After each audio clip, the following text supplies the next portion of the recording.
Hello everyone. Today I'm gonna be doing a commentary playthrough on a Grim Batol 11 I did last week. This is a full premade group. There's no bugs here. It was just something I did with my friends. So at the start of Grim Batol, you can do a big pack because obviously you're starting the dungeon, so everyone has cooldowns. And the only real danger in pulling several packs here is the dragon that does the big AoE. So as long as people are prepared for the dragon and everyone just sends cooldowns here, it's actually kind of safe. Obviously, there's a good amount of damage. Here we kind of got a little bit screwed by the patrol. You can get, like, if you take a little bit longer walking, the pad is already coming back, so you don't have to run all the way, but it doesn't really matter. You just get the packs together and last here. So you can avoid the damage from the dragon by LOS in the knockback, right? But here, that we're getting the AoE right now. I am kind of focused on keeping my tank alive right now, and I don't really want to run away and hide. So I know I'm gonna eat the hit from the AoE. I'm just pressing cooldowns right now and keeping my tank alive because as long as the tank is fine and I don't die, we're good. So yeah, I just suffer and eat the knockback really, and just insta rewind. The first part of the dungeon is not really that dangerous besides the dragons. Like, there's a lot of tank damage, but as long as you're handling interrupts right, it's okay. So I feel comfortable just pressing every single button I need on this pull. And yeah, if we need literary everything, then I just send literary everything. Pack started dying, so I can use LOS here. I don't really mind if people take damage. No one's gonna die. And the dragon's dead, and that was a pretty clean pull. So now the tank knows we don't have cooldowns. I don't have killing cooldowns. He probably doesn't have defensive cooldowns, so this is just one pack, like small, easy pack. And I'm just gonna speed it up a little bit. And yeah, we just normally press buttons and don't do anything interesting in a single pack. For the next pack, we're just gonna pull. It's pretty much the same. We just need to clear the dragons to do the run. But cooldowns are starting to come up, so ideally you can grab that patrol right there. So yeah, because see, we got bread of eons there. Cooldowns are starting to come back up, so DPS kind of want to send them around here. So yeah, we got those. So weird thing with Grim Batol is that the first boss doesn't really do much. You don't really need a lot of healing cooldowns for the first boss. And you get the dragon run, and if you do very good on the dragons, we did actually really great on the dragons here. Almost the whole first part of the dungeon kind of is very easy. It does itself. Like there's not a lot of things you have to think about here really. You have to coordinate interrupts a little bit, but yeah, it's if you send all your cooldowns on the first pull, you interrupt the casts on the next pulls, there's not a lot of danger here. We put these two together. Just normal stuff, like nothing special, not exciting. Again, I'm always just sending TTS and stasis kind of like on cooldown. Like whenever I think I might need them, I just press TTS and I actually use a help out there. I just press TTS and stasis Spirit Bloom. Like if it's up and I need healing and I'm thinking I might need more healing in the future, I just send it. Like I'm not really saving it because it's a really short cooldown. Like effectively, stasis starts its cooldown when you finish filling it, not when you release. So if you press a stasis and you fill it with good things, it's gonna last 30 seconds and the cooldown already started. So by the time you release it or it auto releases because it's expired after the 30 seconds, the cooldown is only 1 minute. So basically you only not have stasis during 1 minute. It's a 1 minute cooldown effectively, so you can just kind of just send it whenever you need this. You don't have to hold it. It's not a major cooldown. You use part of your helpful buttons that you should be using very often. Kind of same with TTS.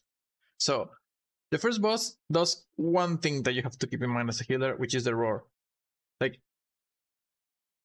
there's gonna be some tank damage, but unless you're doing a very high key, the tank is not gonna die to it, as long as there isn't the cooldowns, obviously. There's the spikes, but the spikes are not gonna kill you, unless they push you off the edge, but that shouldn't happen. So really what you're taking care of here is that no one is low enough that they die from the roar. And maybe you can spice it with some CDs and things, but it doesn't even really matter because like as long as they're not dying to the roar, not getting one shot, then it doesn't really matter if you're reducing the damage because you're gonna have to heal them anyway, and a Spirit Bloom is gonna break them by the full health anyway. The tank gets a bleed here. It is a bleed, so you can dispel it, and it happens around every 30 seconds. So obviously, Cauterizing Flame has a 1 minute cooldown. You cannot dispel everyone, but you can rotate between Time Dilation and Cauterizing Flame. So you can TD one, dispel the next, TD the following, and so on, and keep rotating between the two to help your tank out.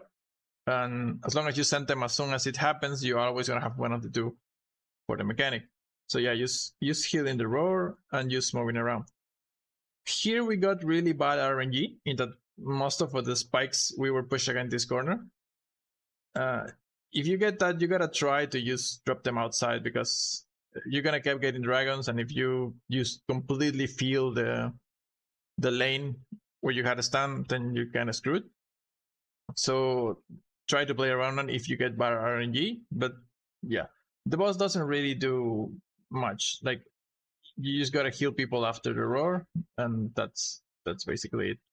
Eventually, if you push high enough, you're gonna get to a level where the roar actually one-shots people, and that's when it gets spicy because you have to start rotating defensives. Like maybe for one I suffer, and for the next the augmentation suffers, and then for the next I rescue one DPS and the augmentation rescues another DPS, so we got shields on everyone, and so on and so forth. You have to start rotating things to survive the one shot, but that's actually a decently high level. And yeah, if you're just doing like 10, 11, even 12, you probably don't have to think about it. The boss is really easy overall. As long as you focus on the Spirit Blooming right after the roar, you should have no issues there. Not really a lot to plan either. Like you don't have to think, oh yeah, I'm gonna have to heal people from X thing so they don't die to Y thing. No, that doesn't really happen in that boss. You just Spirit Bloom after the roar and nothing happens. The trash here, it's kind of really annoying. The magma guys do AoE and they also do big tank hits. So it's good for you to keep a watch out on the cast of Magma Fist, I believe is the name of the ability. So you can TD your tank if they need it. Hit, I almost died. I think I actually, no, I didn't die. Right. Yeah, Therma tank got one shot by Magma Fist. I didn't have TD because I already used it on myself, actually. Like if I go back a little bit. Yeah, so here I actually made a decision here that I think I actually do a lot of the time. I just got hit by a cast, and there's another cast coming at me. If you can see the map here, I'm gonna get hit by this cast. I don't actually know what's the interrupt situation here of my DPS because I haven't set up my add-on. I need to do that.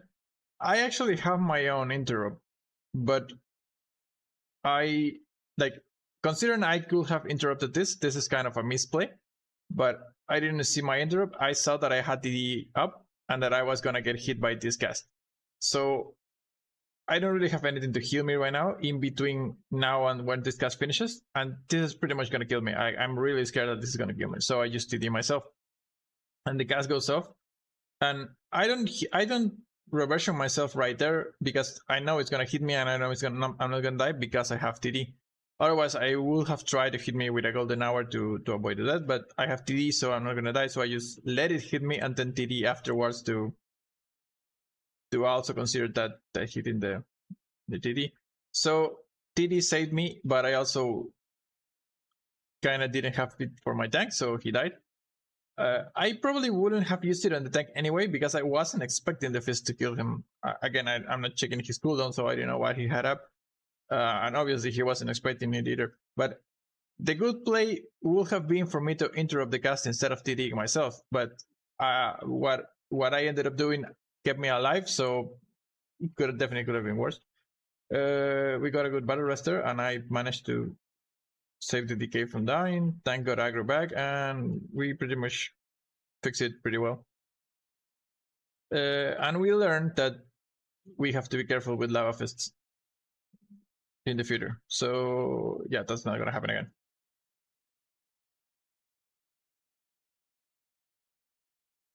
So next pack is pretty much the same. We stick to the right so we don't pull the boss. So these little mobs are very annoying because they use chain cast things that are just really, really annoying to deal with. Sear Mine is a stun. You have to cancel that. And then Shadow Flame Balls are just spammy balls that do a lot of damage. So just spamming interrupts here is kind of really important, and using general CC in the back. You should check the cast of Molten Wake because it's gonna do heavy AoE damage. You've seen it. So you should be monitoring that cast to know if someone's already low, you have to top them. If you have a defensive like Zephyr up, you can use it to dampen the damage a little bit. But that's the one thing you should be paying attention, because as a healer, your interrupt is not really valuable. It's a very long cooldown, and you're not gonna have it to constantly chain interrupt a mob. So obviously you should do it, but in general, you just focused on not letting people die to the AoE and TDing your tank if he's gonna die to fist. That's like your two things that you should be focusing on, those pulls. And then this boss. So the main thing from this boss is that he does heavy AoE damage when he changes weapons, when he forges a weapon. So that's what you should be preparing for. But really, yeah, I use Zephyr there and just wait a little bit and send TTS Spirit Bloom. The weapons come every like 30 seconds, I want to say. We can check right here. 20 seconds, every 20 seconds. All right, that basically means you can Spirit Bloom every one of them, as long as you don't use Spirit Bloom for anything else. So you're very safe just Spirit Blooming that. Obviously, you can use Zephyr, as I did on the first one, to like dampen it a little bit. But yeah. When he forges swords, he's gonna hit the tank very hard. So you can TD your tank there to soften it a little bit. If every weapon is 20 seconds, then he should cycle through other weapons every minute, so you should have TD for each of them. And then the tank has to kite. Right after the kite, when he forges the axe, he does a frontal. And because you're managing a space in this fight, you should be careful of where you're positioning. Like here, for example, I messed up.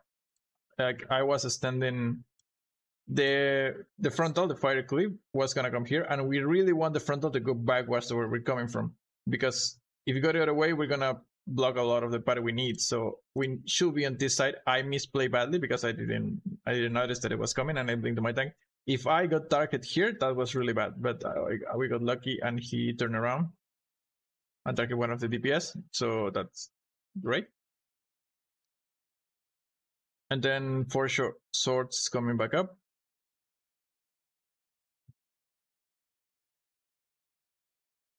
And then Molten Fury, that's the cast on the tank. My TD is coming in like 2 seconds. I don't know if I actually used it on him.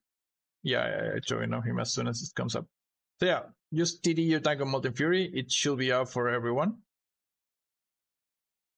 And use Spirit Bloom the forged weapons. I kind of misplayed there. My Spirit Bloom was a bit too late. My Augmentation had to use a help pot. And that's it. The boss is very simple. It has a very set cycle. It's just, yeah, you TD your tank on swords, you bait the frontal on axe, and everyone runs away on the mace. So another one of those pulls, Molten Way goes first. Again, I'm just sending Stasis TTS as soon as I have them, because why not?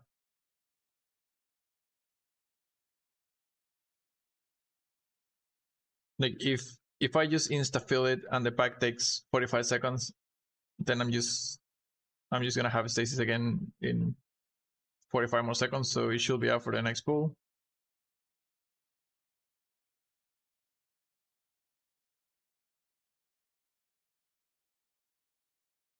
And the Molten Giant dies before doing anything else. Right, so now we walk. I'm sipping a little bit of mana here. And I'm pretty sure I see, yeah, again. When your tank is doing things, Evoker has pretty good mobility, in part because you get hover, obviously, because spamming glide gives you a ton of movement speed compared to just walking. So you can catch up to your group pretty quickly. So every time I notice a situation where I can just take a sip of mana, I just sit down to drink. Like you don't have to make the group wait for you to recover mana. You can just constantly be sipping through a dungeon. I might use like 20 or 30 foods in a single run just because I'm micro sipping every time I have an opportunity, but in concert I don't really have to wait for mana almost ever. So this pack is kind of dangerous because of two things. First, the Enforcer just hits the tanker really hard, but it's an enrage. Like he gains stacks of an enrage, and you can either stun them up to remove the stacks or suit him if you have a suit in the group. Here, pretty much the tank kind of deals with it because he's a druid, so he's suiting when he thinks the damage is too much. But you still have to heal him because suit has a cooldown and the mob still does a lot of damage.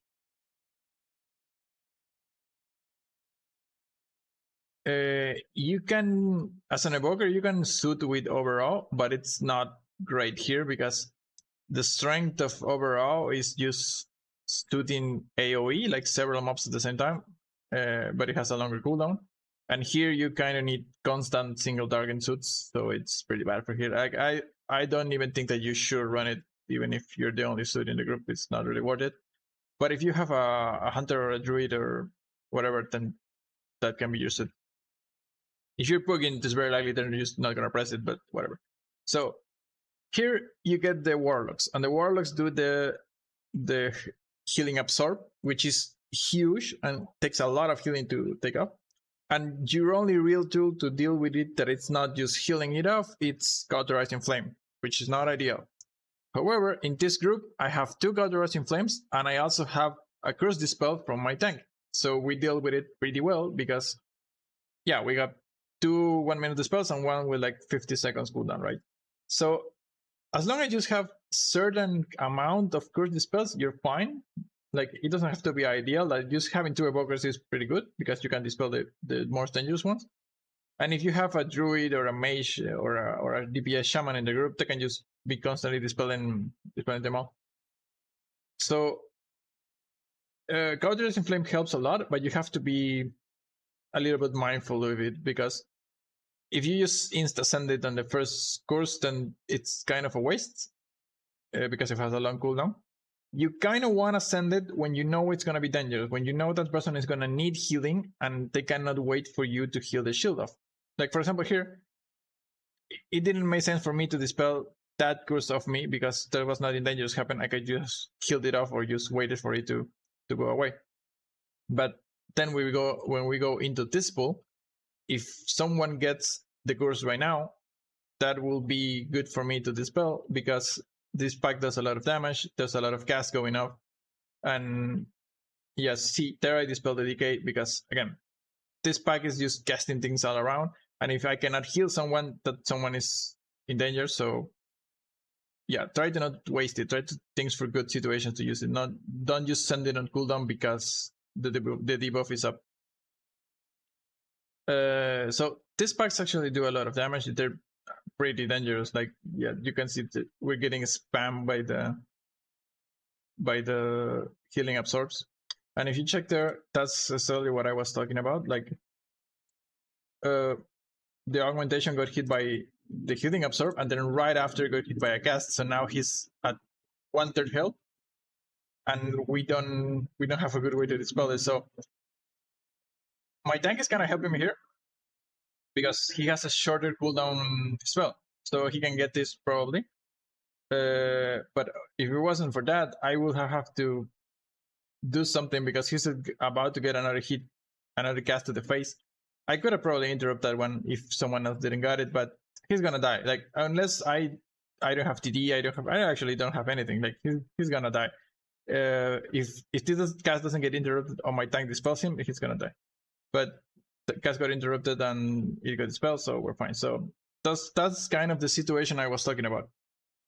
That is a place where if my tank didn't dispel my DPS didn't interrupt and I didn't have Cauterizing Flame, he just died. My DPS just died. But if I had Cauterizing Flame, I could have saved him, right? So because your interrupt and your Cauterizing Flame are such long cooldowns, you have to be more mindful of when to use it. Obviously, you want to use them, you want to get value, so you want to use them pretty often. But sometimes you use your buttons and you just don't do anything with them, like they don't save lives. And as a healer, obviously that's like your main goal, that you want to keep the people alive. So if you just see a random cast that is not gonna really do anything, you can just let it through. And then when you see the next cast that is going on someone that is low HP, then that is better for you to interrupt, right? You're trying to get the most healing value out of your long cooldowns, which are your interrupt, and in this case, Cauterizing Flame.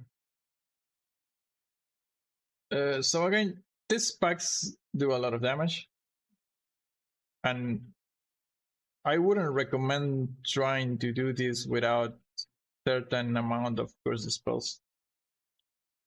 The patrol that got faithful, we weren't planning on it, but we got cooldowns up, so we're fine. I got Lifeline EC in case it's really needed, but I don't think we need it here.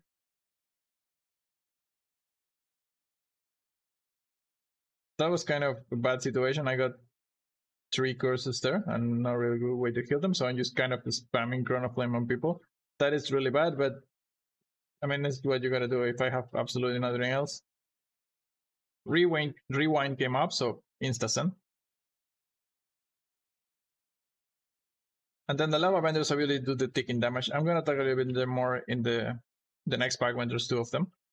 So the 2 big guys, the Lavabenders, at 50% they transform and they start doing this constant pulse in AoE damage.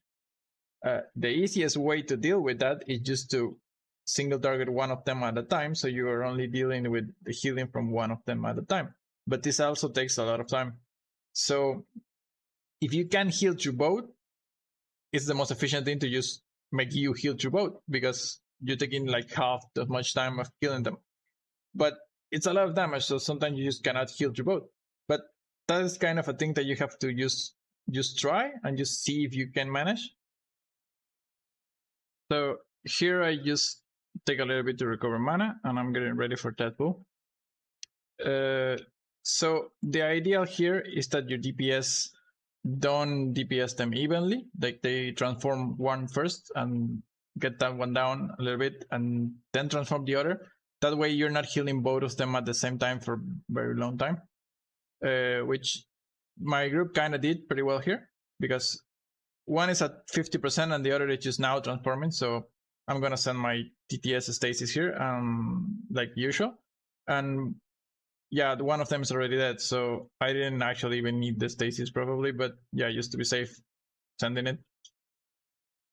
That's the ideal, that your DPS just use their cooldowns when the mobs are close to 50% HP, and ideally just get one down first and then focus on the other, so you're not killing both of them pulls in AoE at the same time for very long. Right, this boss, first phase is kind of a joke. You just hit him and he dies. You should try to help with the ads a little bit. You can slow them if you spam a Surge Strike on them, which is not like ideal, like not the best use of your cooldowns, but if that's gonna keep the group safe, then you can do it.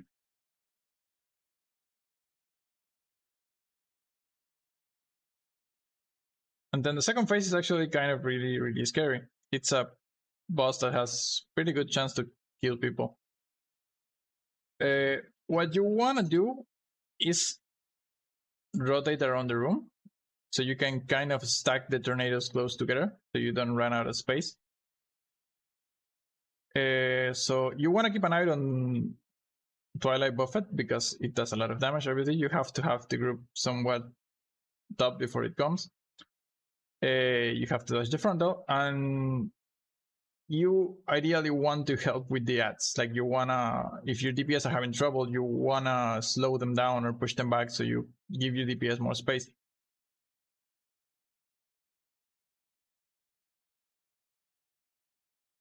So yeah, we just keep rotating clockwise around the room to try to have the tornadoes on the same size. And now for the healing absorbs, you can obviously just heal it up, but that's not ideal. You can have cross dispels like we're doing here. We just send 2 cauterizing flames and the tank dispel on those, but that's also kind of not ideal because cauterizing flame has a long cooldown. We're not gonna have that for every set, and we just insta send it in that pool. That wasn't really a dangerous moment. Like ideally you wanna like this right here. This will be a good dispel, a good spot for us to dispel with cauterizing flame because we had the Twilight Buffet coming soon, and it would have been helpful to not have to heal the healing absorbs now, so I can have the group top. It didn't really matter because I can just heal it up because Evoker is actually really fucking strong. But the same talk as before, if your spell has a longer cooldown, then you want to get most possible value out of it. So you find a situation where not using it will kill someone, and that's a better use of the spell than just sending it on cooldown, right? So once again here, we got the healing absorbs. I just insta send it because Twilight Buffet is coming in 5 seconds. And I'm healing up the DK because we didn't get a dispel on him. I know I'm gonna get pushed back here. Just remember that as an Evoker, you're not really scared of getting pushed in off the edge because you can just glide back in or hover if needed. So yeah, you shouldn't be really scared of where you're getting knocked back. You should be canceling the knockback anyway with glide.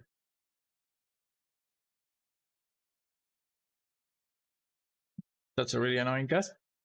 This pack is a little bit scary because it combines a lot of the dangerous things of this room of the dungeon. You get some healing absorbs, you get a lot of single target casts, you get the tank getting smacked by the enforcer. It's like all of the good things combined here. So you gotta be careful with this pool because it's very common to just come off the boss after you've wasted everything and then just go into this pool and then you just die. So you gotta respect this pool and notice that it has a bunch of mobs that do a bunch of very, very bad things.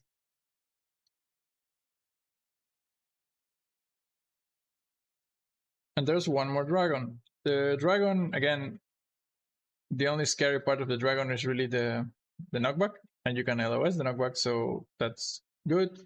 But also, a lot of time you are unsure if your DPS are gonna LOS the knockback until you're just gonna try to face tank it. So ideally you wanna have people top. If you're in a premade, you can just like coordinate everyone LOS now, right? And whatever. But on a book, you don't know if people are actually gonna LOS and try to eat it, so try to have people top before the win. And there we didn't commit because we're a bunch of cowards. On the last packs of the dungeon, this is actually a very, very important part for you as a healer to keep attention of things. The big guys are gonna channel on people, and that does a lot of damage. And then when the little guys die, they debuff your group to take extra shadow damage, which increases the damage from the channel. So someone getting channel when you have like 5 stacks like this is gonna get absolutely destroyed, and you have to use cooldowns and things and whatever. You can get lucky sometimes. Like here we got very unlucky and we got the channel on the augmentation twice. And the problem with this is obviously people use defensives when they get targeted by things. So they get targeted by things, use defensives, and they get targeted again, and there's no defensives. And this time is actually doing more damage because he has stacks of the debuff. But we already used things on the first pool, so on the first channel. So without things, he has to use a health pot there, which is perfectly fine.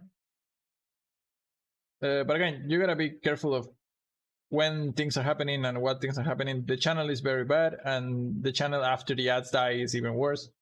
So like you don't need to use TD on the first channel, but you should use it on the second one. Here I use Renewing Blaze on myself because Renewing Blaze is a great spell, and if every time you get targeted by something, you should try to use your Renewing Blaze first instead of something that could have gone to other people. So here's coming another cast, and everyone has 8 stacks, but the stacks are about to run out, so that's fine. DK AMS, and we're just chilling. The last pool has 2 of these guys, which it's even more dangerous.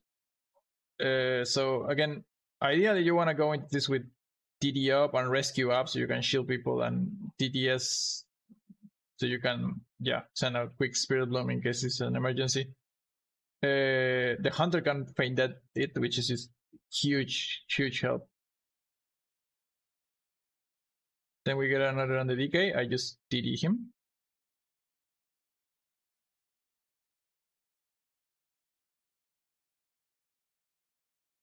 And now we get another channel on the DK, I think. Yeah. Pre-AMS. I'm not sure if pre-AMS and it cancels it. And then on the Hunter, which doesn't have painted right now, but my augmentation use rescue for the shield, which also helps a lot.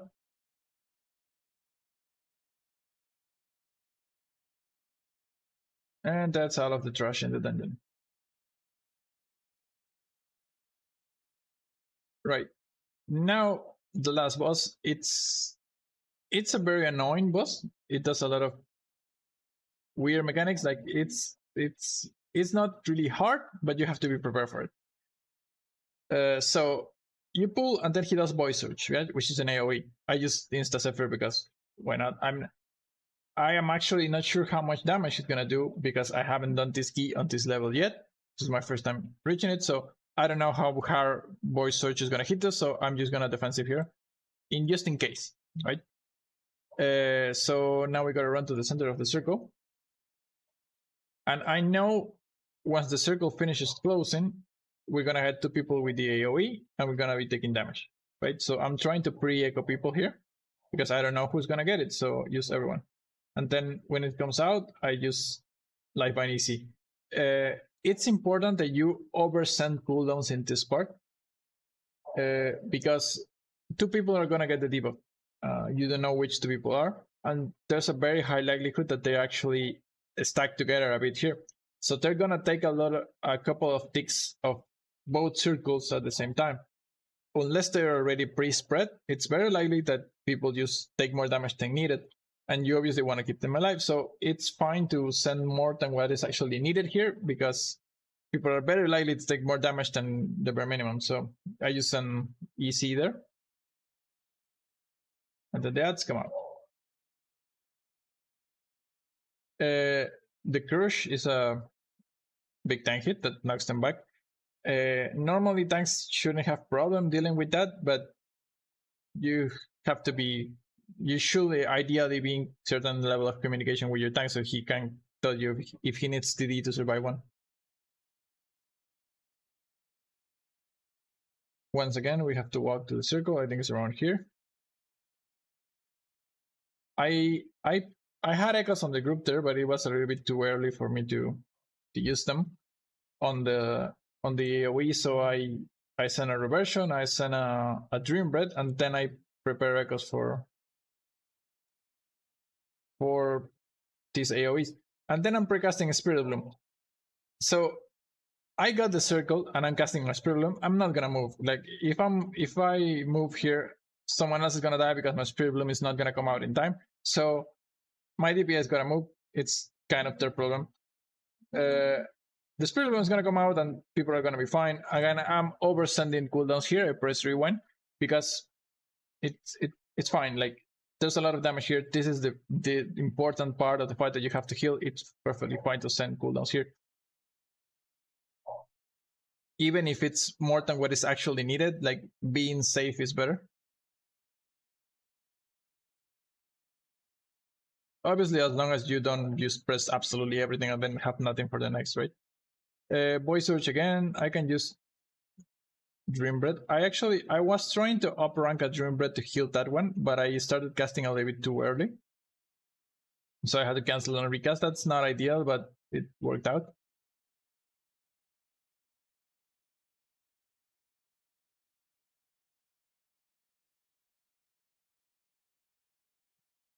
This is a terrible spot for the circle.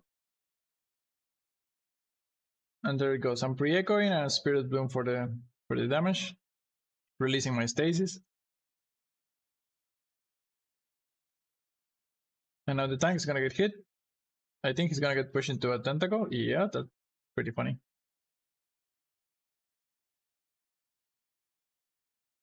Right, so we got a voice search here. I got TTS. That's the only thing I have. Well, I have Zephyr, right? So I have Zephyr and I just send the TTS because the boss at 10%. It's again, just send the cooldowns. You have them, might as well use them. Now, the boss should die before the next circles. Like, I don't have absolutely anything from the next circle, so well, I'm gonna have Spirit Bloom, which should be enough, but maybe not if people don't move quickly enough. But I'm comfy because the boss is surely gonna die before. And there you go.